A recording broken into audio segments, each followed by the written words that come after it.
Innal hamdalillah nahmaduhu wa nasta'inuhu wa nastaghfiruh wa na'udzu billahi min shururi anfusina wa sayyiati a'malina may yahdihillahu fala mudilla lahu wa man yudlil fala hadiya lahu. Ashhadu an la ilaha illallah wa ashhadu anna Muhammadan 'abduhu wa rasuluh. Sallallahu alaihi wa ala alihi wa ashabihi wa man sara ala nahjihi al-qawim wa da'a ila as-siratil mustaqim ila yaumiddin wa sallama tasliman katsiran. Allahumma 'allimna ma yanfa'una wanfa'na bima 'allamtana wa zidna 'ilma wa arina al-haqqa haqqan warzuqna ittiba'ah wa arina al-batila batilan warzuqna ijtinabah. Amma ba'd, ma'asyiral muslimin rahimani wa rahimakumullah. Segala puji bagi Allah Subhanahu wa taala yang telah menunjukkan kita kepada takwa, dan kita diperintahkan untuk bertakwa kepadanya sebagaimana disebutkan dalam ayat ya ayyuhalladzina amanu taqullaha haqqa tuqatih wa la tamutunna illa wa antum muslimun. Hai orang-orang yang beriman, bertakwalah kepada Allah sebenar-benar takwa kepadanya, dan janganlah sekali-kali kamu meninggalkan dunia ini melainkan dalam keadaan beragama Islam.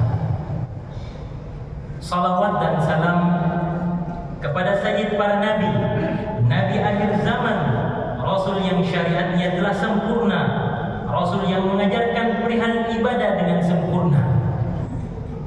Semoga salawat dari Allah tercurah kepada beliau, kepada istri-istri beliau, para sahabat beliau, serta yang disebut keluarga beliau, karena menjadi pengikut beliau yang sejati hingga akhir zaman. Ma'asyiral muslimin rahimani wa rahimakumullah. Sebelumnya ada dua adab penting pada hari Jumat saat mendengarkan khutbah yang perlu kita terangkan. Adab yang pertama, diam dan tidak berbicara saat mendengarkan khutbah. Nabi sallallahu alaihi wasallam bersabda, "Idza qulta li sahibika yawmal jum'ati ansik wal imamu yakhutubu faqad laghawta."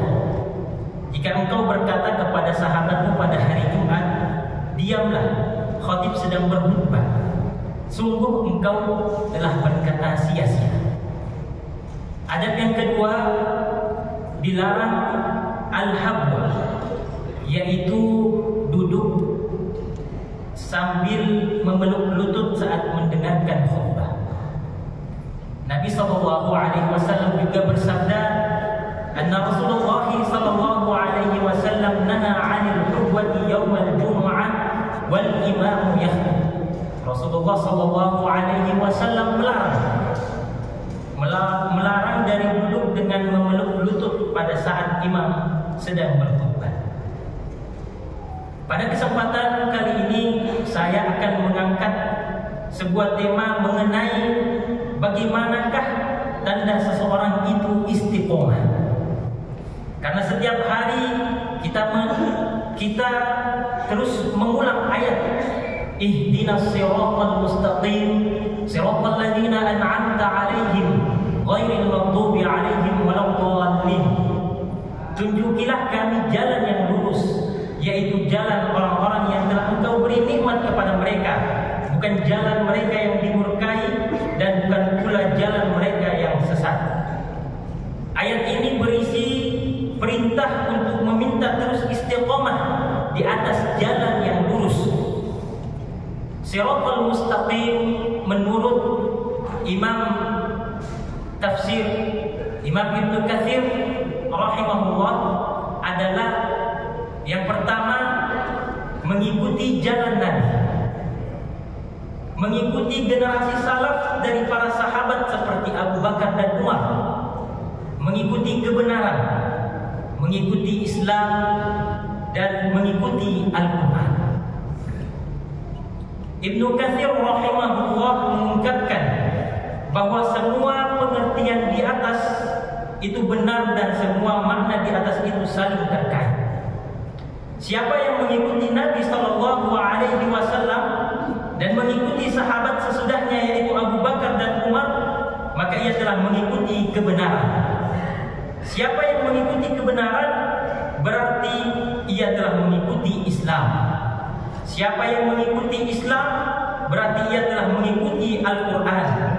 Itulah dari Allah yang pokok.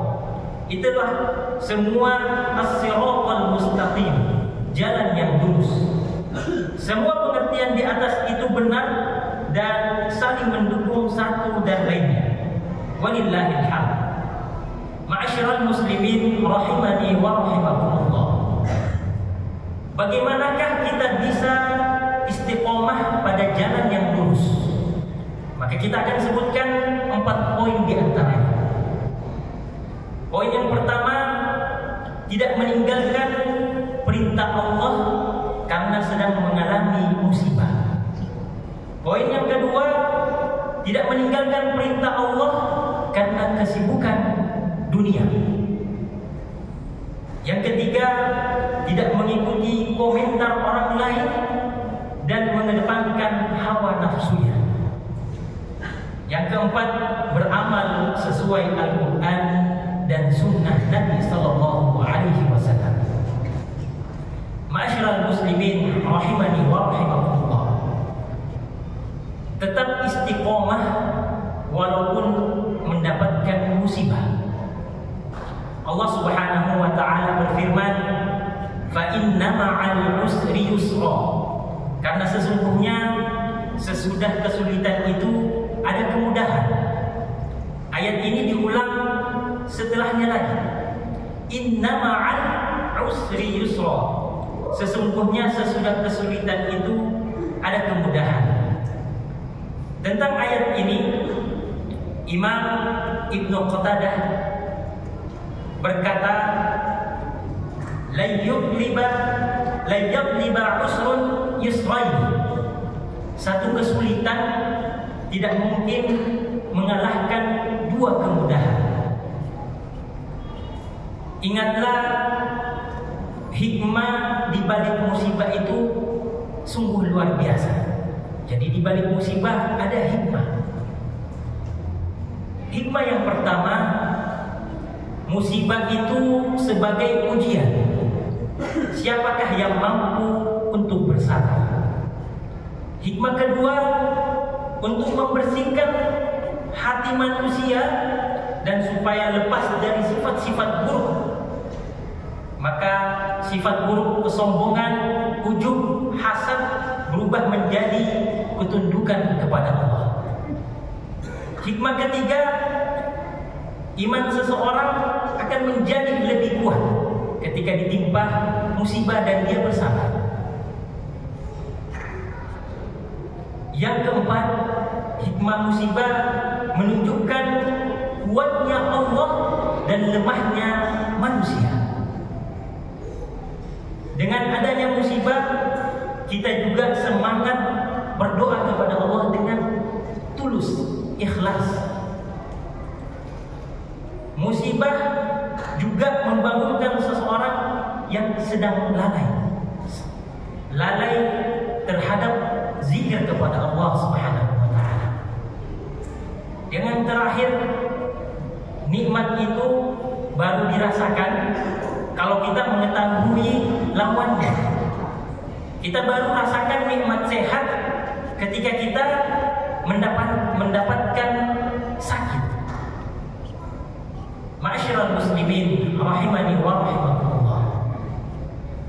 Poin yang kedua, tidak meninggalkan perintah Allah walaupun sibuk dengan urusan dunia. Dari Abdullah bin Amr bin As radhiyallahu anhuma, Nabi Shallallahu Alaihi Wasallam pernah menceritakan tentang sholat menceritakan tentang sholat pada suatu hari di mana beliau bersabda, "Man hafadha 'alaiha kanat lahu nuran wa burhanan wa najatun yawmal qiyamah wa man lam yuhafidh 'alaiha lam yakun lahu nuran wala burhanun wala najatun wa kana yawmal qiyamati ma'a Qarun wa Fir'aun wa Haman wa Umayyah ibn Khalaf." Siapa yang menjaga sholat, maka ia akan mendapatkan cahaya, petunjuk, keselamatan pada hari kiamat. Siapa yang tidak menjaganya, maka ia tidak mendapatkan cahaya, petunjuk, dan keselamatan kelak. Ia akan dikumpulkan bersama Qarun, Fir'aun, Haman, dan Ubay bin Khalaf. Ibnu Qayyim rahimahullah berkata dalam kitab As-Salah wa Hukmu Tarikiha mengenai hadis yang kita bacakan, siapa yang sibuk dengan hartanya sehingga melalaikan salatnya, maka ia akan dikumpulkan bersama Qarun. Siapa yang sibuk dengan kerajaannya sehingga melalaikan salatnya, maka ia akan dikumpulkan bersama Fir'aun. Siapa yang sibuk dengan kekuasaannya sehingga melalaikan dari salatnya, maka ia akan dikumpulkan bersama Haman, menterinya Fir'aun. Siapa yang sibuk dengan perdagangannya sehingga melalaikan salatnya, maka ia akan dikumpulkan bersama Ubay bin Khalaf. Ma'asyiral muslimin rahimani wa rahimakumullah. Poin ketiga, tidak mengikuti komentar orang lain dan mengedepankan hawa nafsunya sendiri. Dalam hadis disebutkan, "Manittamasa ridha Allahi bi sakhatin nas, kafahu Allahu muhnatan nas. Wa manittamasa ridha an-nas bi sakhatillahi wakalahu Allahu ila nas." Barang siapa yang mencari ridho Allah saat manusia tidak suka, maka Allah akan cukupkan dia dari beban manusia.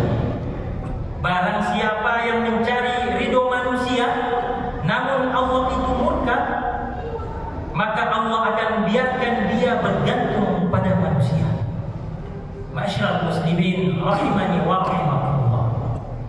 Poin yang terakhir, beramal sesuai Al-Quran dan sunnah Nabi Sallallahu Alaihi Wasallam. Allah Subhanahu Wa Taala berfirman, "Wa ma atakumur rasulu fakhudhuhu wa ma nahakum anhu fantahu. Wattaqullaha innallaha syadidul 'iqab." Apa yang diberikan Rasul kepadamu, maka terimalah, dan apa yang dilarangnya bagimu, maka tinggalkanlah. Dan bertakwalah kepada Allah, sesungguhnya Allah amat keras hukumannya. Dalam hadis yang lain, "Wa iyyakum wa muhdatsatil umur, fa inna kulla muhdatsatin bid'ah wa kulla bid'atin dhalalah." Hati-hatilah dengan perkara baru dalam agama, karena setiap perkara baru dalam agama adalah bid'ah, dan setiap bid'ah adalah sesat.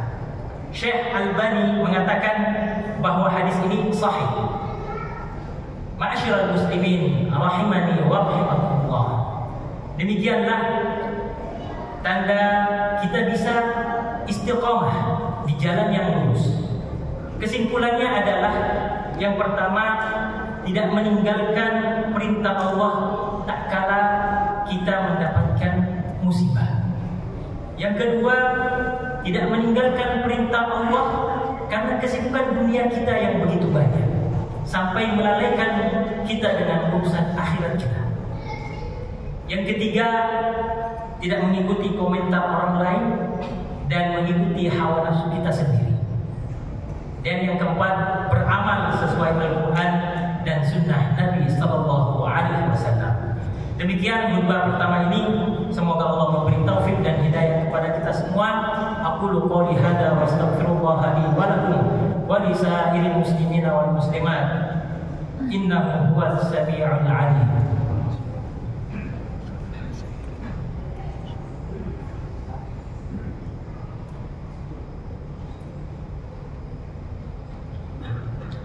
Alhamdulillahi rabbil alamin. Wassalatu wassalamu ala asyrafil anbiya'i wal mursalin nabiyyina Muhammadin wa ala alihi wa sahbihi ajma'in, amma ba'd. Fa ya ayyuhan nas ittaqullaha ta'ala wa dharul fawahisha wa ma dhahara wa ma batan wa hafidhu 'ala at-ta'at wa huduril jumu'ati wal jama'ah wa'lamu anna Allaha amarakum bi amrin bada'a fihi bi nafsihi wa thanna bi malaikati qudsihi faqala ta'ala wa lam yazal qa'ilan aliman inna Allaha wa malaikatahu yusalluna 'alan nabi ya ayyuhalladzina amanu sallu 'alaihi wa sallimu taslima. Allahumma salli 'ala Muhammad wa 'ala ali Muhammad kama sallaita 'ala Ibrahim wa 'ala ali Ibrahim innaka Hamidum Majid. وبارك على محمد وعلى آل محمد كما باركت على آل إبراهيم وعلى آل إبراهيم إنك حميد مجيد. اللهم اغفر للمسلمين والمسلمات والمؤمنين والمؤمنات الأحياء منهم والأموات إنك سميع قريب مجيب دعوات.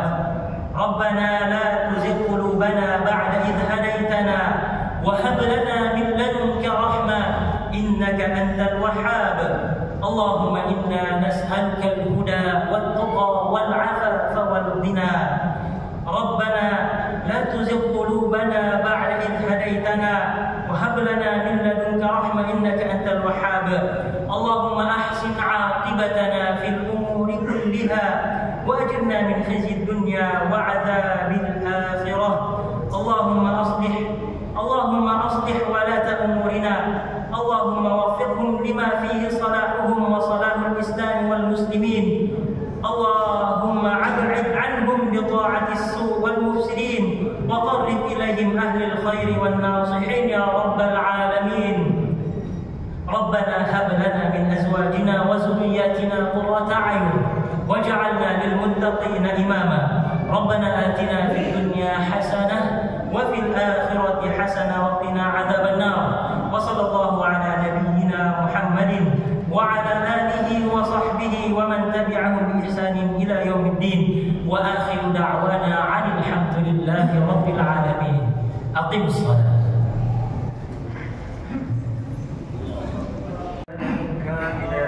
ويقينا صادقا وقلبا خاشعا وعلما نافعا وعملا متقبلا ورزقا واسعا حلالا طيبا.